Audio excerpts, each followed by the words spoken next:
Magnus Chase and the Gods of Asgard. The Ship of the Dead. Chapter 1. Percy Jackson does his level best to kill me. "Try it again," Percy told me, this time with less dying. Standing on the yardarm of the USS Constitution, looking down at Boston Harbor, 200 feet below, I wished I had the natural defenses of a turkey buzzard. Then I could projectile vomit on Percy Jackson and make him go away. The last time he'd made me try this jump, only an hour before, I'd broken every bone in my body. My friend Alex Fierro had rushed me to the Hotel Valhalla just in time for me to die in my own bed. Unfortunately, as I was an Einergy, one of Odin's immortal warriors, I couldn't die permanently as long as I expired within the borders of Valhalla. 30 minutes later, I woke up, good as new. Now, here I was again, ready for more pain. Hooray. "Is this strictly necessary?" I asked.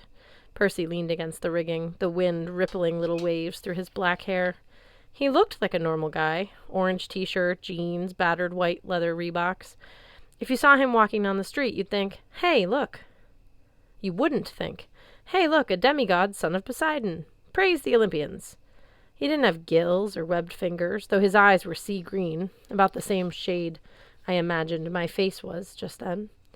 The only strange thing about Jackson was the tattoo on the inside of his forearm, a trident, as dark as seared wood, with a single line underneath, and the letters SPQR. He told me the letters stood for Sono Pazzi Quelli Romani. Those Romans are crazy. I wasn't sure if he was kidding. "Look, Magnus," he told me, "you'll be sailing across hostile territory.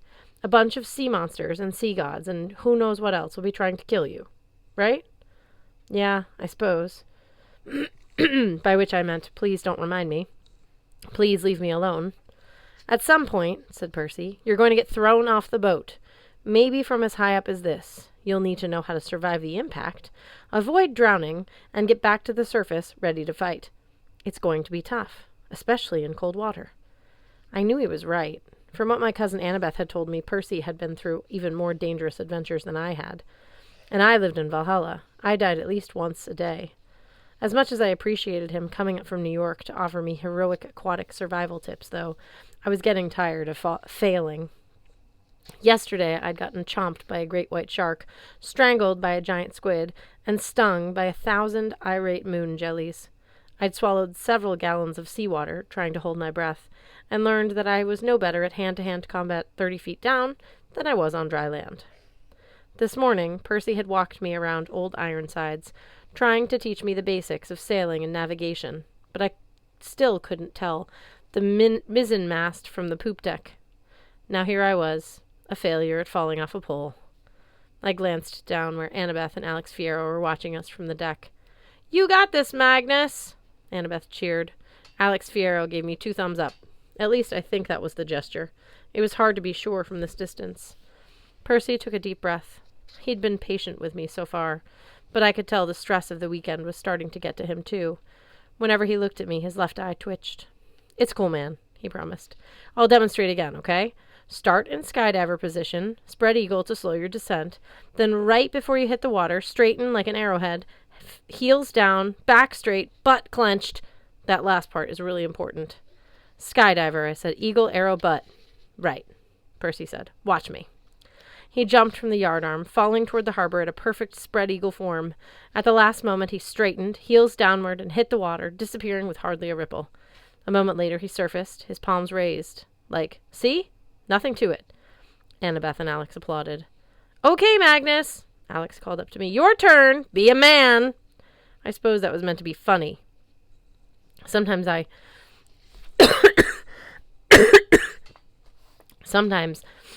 I joked with Alex, and so she liked to return the favor by teasing me mercilessly. "Because that's friendship," Annabeth hollered. "You got this, cuz!" Below me, the dark surface of the water glinted like a freshly scrubbed waffle iron, ready to squash me flat. "Right," I muttered to myself. I jumped. For half a second, I felt pretty confident. The wind whistled past my ears. I spread my arms and managed not to scream. "Okay," I thought. "I can do this." which was when my sword Jack decided to fly out of nowhere and start a conversation. "Hey, senor!" His runes glowing along his double-edged blade. "What you doing?" I flailed, trying to return vertical for impact. "Jack, not now!" "Oh, I get it. You're falling. You know, one time Frey and I were falling." But before he could continue his fascinating story, I slammed into the water. Just as Percy had warned, this cold stunned my system. I sank, momentarily paralyzed, the air knocked out of my lungs. My ankles throbbed like I'd bounced off of a brick trampoline. But at least I wasn't dead. I scanned for major injuries. When you're in Einergy, you're pretty good at listening to your own pain. You can stagger around the battlefield in Valhalla mortally wounded, gasping for your last breath, and calmly think, "Oh, so that's what a crushed rib feels like. Interesting." This time I'd broken my left ankle for sure. The right one was only sprained. Easy fix. I summoned the power of Frey. Warmth, like summer sunlight, spread from my chest into my limbs. The pain subsided. I wasn't as good at healing myself as I was at healing others, but I felt my ankles beginning to mend, as if a swarm of friendly wasps were crawling around inside my flesh, mud daubing the fractures, re-knitting the ligaments. Ah, better, I thought, as they floated through the cold darkness. Now there's something else I should be doing. Oh, right. Breathing. Jack's hilt nudged against my hand like a dog looking for attention. I wrapped my fingers around his leather grip and he hauled me upward, launching me out of the harbor like a rocket-powered Lady of the Lake. I landed, gasping and shivering on the deck of Old Ironsides next to my friends. "Whoa," Percy stepped back. "That was different. You okay, Magnus?" "Fine," I coughed out, sounding like a duck with a chest cold. Percy eyed the glowing runes on my weapon. "Where'd the sword come from?" "Hi, I'm Jack," said Jack. Annabeth stifled a yelp. "It talks?" "It?" Jack demanded. "Hey, lady, some respect. I'm Sumerbrander, the Sword of Sunmer, the weapon of Frey. I've been around for 1,000 years, and also, I'm a dude." Annabeth frowned. "Magnus, when you told me about your magic sword, did you perhaps fail to mention that he can speak?" "Did I?" Honestly, I couldn't remember. The past few weeks, Jack had been off on his own, doing whatever sentient magic swords do in their free time. Percy and I had been using standard-issue Hotel Valhalla practice blades for sparring. It hadn't occurred to me that Jack might fly in out of nowhere and introduce himself. Besides, the fact that Jack talked was the least weird thing about him. The fact that he could sing the entire cast recording of Jersey Boys from memory, that was weird.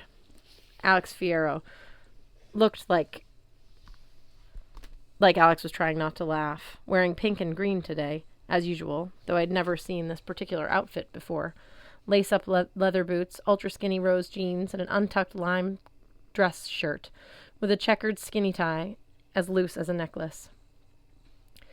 With thick black Ray-Bans and a choppy green haircut, Alex looked like he'd stepped off a New Wave album cover circa 1979. "Be polite, Magnus. Introduce your friends to your sword." Right, I said. "Jack, this is Percy and Annabeth. They're demigods. The Greek kind." Jack didn't sound impressed.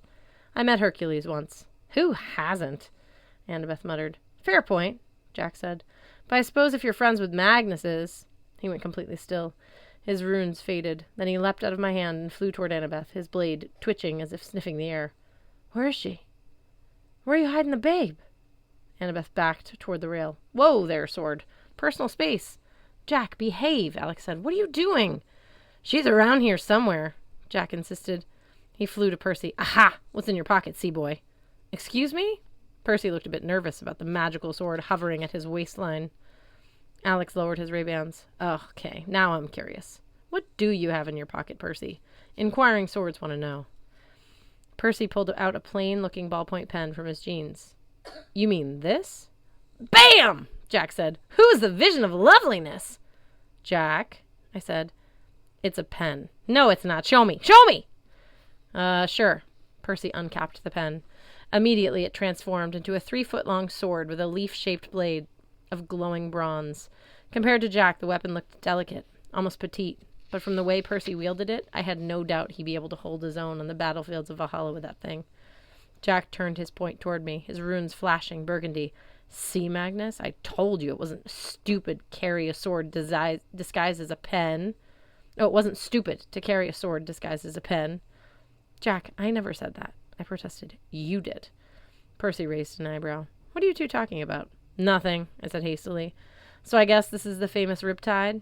Annabeth told me about it. Her, Jack corrected. Annabeth frowned. Percy's sword is a she? Jack laughed. Well, duh.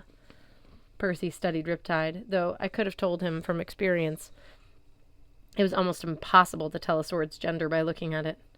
I don't know, he said. Are you sure? Percy? Okay, fine, he said. It's just kind of strange that I never knew. On the other hand, Annabeth said, you didn't know the pen could write until last year. That's low, wise girl. Anyway, Jack interrupted, the important thing is Riptide's here now. She's beautiful, and she's met me. Maybe the two of us can, have some private time so I can talk to her about sword stuff. Alex smirked. That sounds like a wonderful idea. How about we let swords get to know each other while the rest of us have lunch? Magnus, do you think you can handle eating falafel without choking?